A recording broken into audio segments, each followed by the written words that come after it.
O chamado para a santidade. A paz do Senhor. Amados irmãos e irmãs em Cristo. 1 Tessalonicenses capítulo 4 versículo 3. Porque esta é a vontade de Deus, a vossa santificação.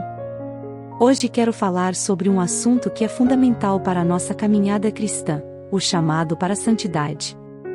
A palavra santidade pode parecer um pouco distante ou até mesmo assustadora para alguns, mas na verdade, ela se refere a algo que é muito próximo e pessoal, o nosso relacionamento com Deus. Ao dizer que a vontade de Deus é a nossa santificação, Paulo nos mostra que a santidade não é um ideal inatingível ou reservado apenas para alguns supercrentes, mas sim algo que deve fazer parte da vida de todo aquele que se dedica a seguir a Cristo. A santidade é uma marca daqueles que foram chamados para serem filhos de Deus e que se comprometem a viver segundo a sua vontade. Mas o que é a santidade, afinal?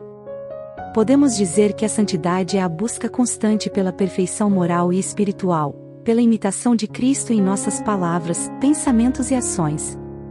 É uma atitude de entrega total a Deus, que envolve renúncia, humildade e obediência. A santidade não é uma conquista nossa, mas sim um dom de Deus que se manifesta em nós quando nos abrimos à sua graça. Mas se a santidade é um chamado de Deus para todos os seus filhos, por que muitas vezes nos sentimos tão distantes dela?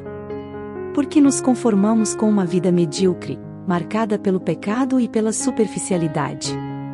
Creio que a resposta está na nossa falta de compromisso com Deus, na nossa preguiça espiritual e no nosso amor pelo mundo. Quando deixamos de buscar a Deus com todo o nosso coração, permitimos que o pecado e as tentações do mundo nos desviem do caminho da santidade. Quando nos contentamos com uma vida superficial e religiosa, sem um compromisso real com Cristo, perdemos de vista a verdadeira grandeza da nossa vocação. E quando nos apegamos aos prazeres e valores do mundo, em vez de buscar a vontade de Deus, corremos o risco de nos afastar cada vez mais da santidade. Mas ainda há tempo de mudar. Ainda podemos nos voltar para Deus de todo o coração e buscar a santidade que Ele nos chama a viver. Ainda podemos renunciar ao pecado e às ilusões do mundo e nos comprometer com uma vida de obediência e amor a Deus. Ainda podemos deixar que a graça divina transforme os nossos corações e nos faça novas criaturas em Cristo Jesus.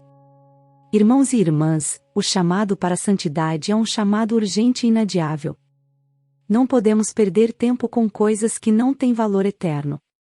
Não podemos nos contentar com uma vida medíocre, quando Deus nos oferece a oportunidade de uma vida abundante em Cristo. Não podemos negligenciar a nossa vocação de filhos de Deus, quando Ele nos chama para a santidade. Que hoje possamos responder ao chamado para a santidade com todo o nosso coração, buscando a Deus em oração. Amém. Inscreva-se em nosso canal.